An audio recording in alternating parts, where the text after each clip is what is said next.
Saudações, hoje é o dia 3 de novembro de 2022 e este vídeo, não posso nem dizer que ele vem cumprir uma das carências do canal, que são temas que às vezes eu toquei, mas que eu nunca desenvolvi especificamente no vídeo. Porque na realidade, este tema aqui, que eu me lembre, eu nunca toquei diretamente nesse canal, apesar de que eu já abordei esse assunto várias vezes ao longo da vida, chamando até alguma atenção na universidade, e que se refere a uma espécie de dilema, que nem chega a ser exatamente um dilema, de como que você reconhece uma instrução de procedência divina. O que geralmente traz resultados que invariavelmente levam a uma única resposta possível, e essa única resposta é a conclusão de que somos nós que decidimos o que é Deus, somos nós que julgamos a natureza de Deus. E aí você gera uma situação um tanto quanto complicada, porque a única forma de escapar desse dilema é apelar a determinados tipos de posturas que, pelo menos na contemporaneidade, a gente não vê, quase praticamente ninguém vê com bons olhos. Se você tiver alguma experiência com aquela abordagem do filósofo Søren Kierkegaard a respeito do julgamento de Abraão, né, do fato de que ele estava prestes a obedecer a instrução de sacrificar seu próprio filho, o Kierkegaard vai justificar a atitude de Abraão por meio de uma alegoria a respeito dele não estar mais psicologicamente no mundo normal, mas sim em contato com um divino ou com um estado mental que o torna inimputável pelas nossas legislações, pelos nossos sensos morais e éticos. Só que eu acho que ele pega um exemplo muito fácil. Não que eu discorde da conclusão dele, mas o exemplo dele é muito fácil, porque se você for em Deuteronômio, por exemplo, você vai ver instruções divinas absolutamente assustadoras, de ordens divinas diretas mandando você invadir uma cidade e matar todo mundo, inclusive, a depender do caso, inclusive mulheres e crianças, em outros casos, escravizando as mulheres e as crianças, matando só os homens. E aí leva aquela questão, como que você reconhece que uma instrução aparentemente transcendente, aparentemente sobrenatural, vem realmente de um ser divino, de um ser que mereça o nome de Deus, um ser benigno? Se você simplesmente reconhece, tem algum princípio qualquer, porque veio de um fenômeno tal, veio do céu, a mensagem, não sei o que lá, você fica totalmente à mercê do conteúdo da mensagem, porque você não tem como, o ser humano não tem como distinguir de uma forma muito clara se uma mensagem veio de uma fonte divina boa ou de uma fonte maligna. Como é que ele sabe que essa mensagem não veio do demônio, do diabo, que fez uma enorme pirotecnia para impressionar que a princípio ele pode fazer isso? Ou mesmo se essa mensagem não é resultado de uma enganação, alguma pessoa armou um esquema para te iludir, ou se não é uma simples esquizofrenia ou uma loucura. Como é que você distingue? Se você for apelar ao simples fato de haver um fenômeno sobrenatural impressionante, então significa que qualquer coisa que venha naquele conteúdo, inclusive uma ordem de promover um genocídio, pode ser reconhecida como divina. Mas, se você julga o conteúdo desta mensagem, não, eu não reconheço que seja divino porque está mandando fazer uma coisa horrível. Então é você que decide se a instrução vem do divino ou não, vem de Deus ou não. Ou seja, de uma certa forma, o divino tem que passar pelo crivo humano para que você reconheça o que de fato procede de Deus, utilizando Deus nesse sentido assim mais simplório, de que nós consideramos como uma coisa boa.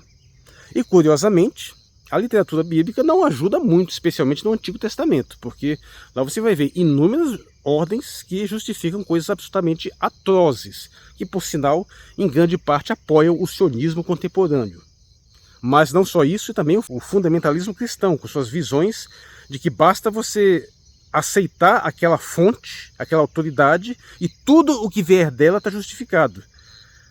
Só que aí você não tem como julgar qualquer pessoa que parta de um princípio similar. Os ditos terroristas islâmicos, né, de uma certa forma, também estariam agindo ao mando do divino. Eles acreditam nisso, estão dispostos a sacrificar a própria vida. Então como que você pode julgá-los por esse mesmo ponto de vista? Aqui eu não vou analisar a questão do argumento de que você recebe um tipo de iluminação especial e você está num tipo de condição de conexão com o divino que te torna superior ao restante da espécie humana. Por quê? Porque não tem como julgar isso. Isso pode ser verdade, mas isso te joga no mesmo dilema. Como que a outra pessoa vai saber se aquela pessoa lá realmente está divinamente inspirada? Não tem como. a situação é pior ainda na contemporaneidade, porque no passado as pessoas talvez ainda estivessem mais ou menos justificadas por estarem diante de determinados fenômenos que elas entendiam como sobrenatural, ou a vida delas estava em risco, ou viam coisas que pareciam eventos assim verdadeiramente incontestáveis, como por exemplo o Islã sair de uma condição assim minoritária, uma condição tribal, e de repente se transformar na maior potência assim daquela região. Então isso parece ser um sinal, uma obra divina, ou até o mesmo cristianismo ter saído daquela religião de escravos e de repente ter se tornado a maior religião do mundo. Então essas coisas podem ser inferidas nesse sentido, que levam as pessoas a acreditarem nisso, mas o fato é que nós não temos como distinguir se uma outra pessoa está sob um estado de iluminação a ponto de seguirmos as instruções dela. E na verdade não tem nem como distinguir se nós estamos, mas talvez exista uma propriedade transcendental que torne isso legítimo, mas só que essa propriedade só vai servir para aquela pessoa, não vai servir para os seguidores dela. E a situação ainda é mais grave hoje porque nós nos baseamos frequentemente num livro que foi escrito há milhares de anos. Mas aí é que a questão fica mais crucial. Como que você lê a Bíblia e reconhece que aquilo ali é resultado de uma revelação divina autêntica? Existe uma série de argumentos que eu já trabalhei exaustivamente em vários textos ao longo da minha vida, que eu nem vou entrar aqui. Mas eu quero ficar nesse dilema ético mais primordial, que eu expressei pela primeira vez numa distinção entre ética de princípio e ética de finalidade. Ou você pode mudar um pouco a terminologia, mas a ideia é que você simplesmente parte de um princípio de autoridade de fonte. Reconhece que aquela fonte ali é divina, então você segue tudo que ela mandar, mesmo que seja a coisa mais bizarra, até porque você pode estar errado, você pode ter uma sensibilidade de que achar que aquele é ruim, mas não saber que na verdade que ele vai até causar um bem. Então, dentro dessa ótica, pode até fazer um certo sentido você promover uma atrocidade, porque aquilo pode levar a um bem maior. Mas só que isso não resolve a questão, porque você continua à mercê de como que você entende aquela fonte lá como divina. E quando nós chegamos na contemporaneidade, nós vivemos numa situação tal que a gente pode até dizer que a gente aceita determinadas coisas de um passado mítico, mas a gente não tem como colocar isso em prática sem gerar um problema muito sério. Não adianta hoje o pastor maluco dizer que recebeu uma mensagem divina e ir lá e passar a faca no pescoço de uma criança. Ele vai ser preso do mesmo jeito e a imensa maioria das pessoas não vai aceitar aquilo ali como o resultado de um mando divino. As pessoas vão rejeitar aquilo, apesar de que aceitam que aquilo pode ter sido o caso no passado. Existe um pressuposto teológico chamado dispensacionalismo, que até explica isso, quer dizer que o modo como Deus operava com a humanidade no passado é necessariamente diferente do atual, e que nós hoje estaríamos numa era, especialmente os cristãos têm que acreditar nisso, né? Numa era diferenciada que não admite mais aquele tipo de relação, né? Onde Deus simplesmente dá ordens diretas de teor militar para você promover uma série de ações assim que frequentemente são absolutamente assustadoras. Hoje nós não vamos, simplesmente não adianta o sujeito dizer que acredita, ou realmente acreditar plenamente que ele recebeu uma instrução divina e o cara pega a arma e sai metendo bala no colégio. A gente não vai aceitar isso. A gente não vai aceitar que o sujeito que meteu um avião nas Torres Gêmeas estava divinamente inspirado. Mas tudo isso leva a essa conclusão final. Somos nós que julgamos o divino por meio de parâmetros éticos humanos. Então hoje a gente entende que vai ser o divino quando ele te leva à direção de uma coisa que é reconhecidamente boa. Então se o sujeito tem lá uma vida desregrada, na criminalidade, ou no consumo de drogas, ou numa depressão, e de repente ele muda para melhor, ele passa a ser uma pessoa responsável, bem-sucedida, amigável, útil para a sociedade, e ele vai dizer, não, isso aí foi porque eu me converti. Aí a gente entende, isso sim, isso aí é uma coisa que eu reconheço como resultado de uma intervenção divina. Isso, mas somos nós que julgamos isso, somos nós que determinamos essa percepção. Ou seja, no fundo, nós julgamos a divindade. E o que acontece quando abrimos mão desse princípio e desejamos fazer um tipo de abordagem mais principialista, né? Mais baseada nessa autoridade da fonte? Acontece isso que nós estamos vendo aí agora. Um genocídio escancarado à vista de todos e um monte de gente dizendo que isso aí está certo, que isso aí é o bem porque é assim que Deus quer. Na verdade, o neoconservadorismo, na sua dimensão milenarista, né? O que é milenarismo? É a crença de que você está vivendo um momento muito especial que vai trazer o milênio vindouro. Então, aqueles eventos trágicos que estão acontecendo agora são absolutamente necessários e por isso mesmo você os vive com um cronocentrismo desmedido, né? Eu tenho vídeo sobre isso. E você até os celebra. porque de uma certa forma eles são a passagem para um momento melhor. E o trágico é que existe um certo fundamento também psicológico nesse sentido, porque, voltando ao tema, é defensável você fazer afirmações de que você pode agir de uma forma extremamente drástica e, num primeiro momento assim, pode ser considerado extremamente até desumano, qualquer adjetivo que você quiser, mas que no final acaba gerando um resultado melhor. A gente faz isso o tempo todo. A gente obriga os nossos filhos a estudar, a tomar banho, a comer. Às vezes a gente viola aquelas vontades iniciais deles, mesmo que às vezes isso nos custe, às vezes nos doa. Às vezes a gente até gostaria de deixar a criança ali mais à vontade, mas a gente reconhece que isso não é possível. Ou num nível muito mais drástico, se a gente reconhece algo de bom nas nossas sociedades, nas civilizações contemporâneas, a gente tem que aceitar que elas são resultado de atividades absolutamente catastróficas, de massacres infindáveis, de guerras brutais, de violência desmedida.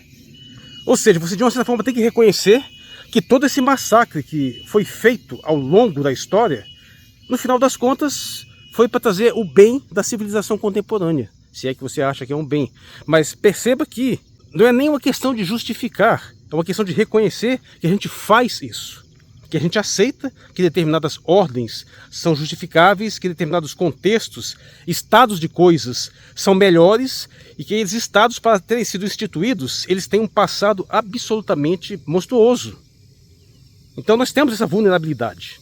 Agora, o que nós temos que ter sempre em mente é que isso é necessariamente abraçar a irracionalidade.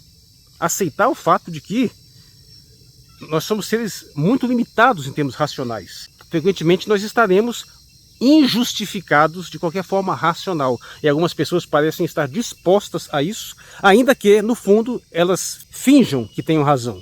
E veja só, todos nós gostaríamos de ser racionais. Todos nós discutimos e tentamos impor as nossas razões.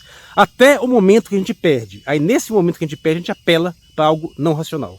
Apela para um divino. Apela para alguma outra coisa.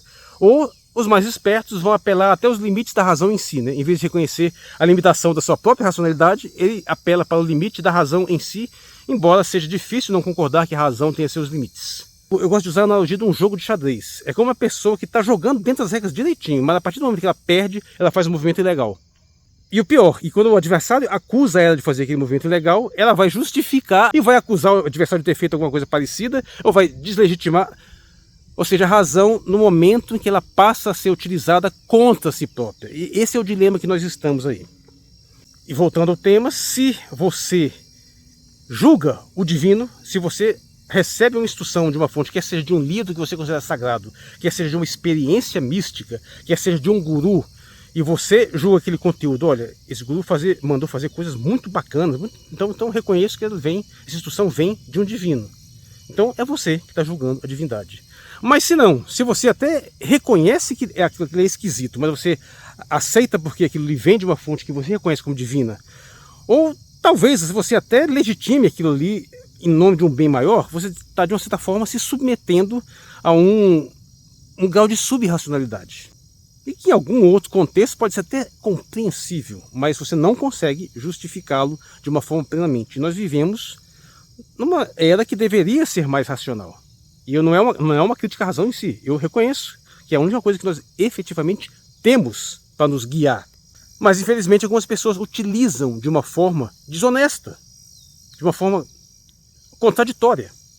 E o fato é que a única forma de você fugir dessa irracionalidade é você encarar o fato e ir levando a discussão até o seu final possível. E eu diria que a maioria das pessoas não está disposta a fazer isso porque sabe que em um ou outro momento vai perder. Ou vai se tornar injustificável, ou entrar em contradição.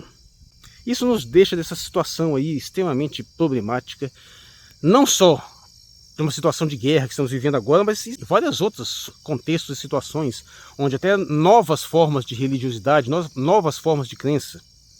Mas é isso. Eu sou Marcos Valério XR, no dia 3 de novembro de 2023. Muito obrigado por sua atenção.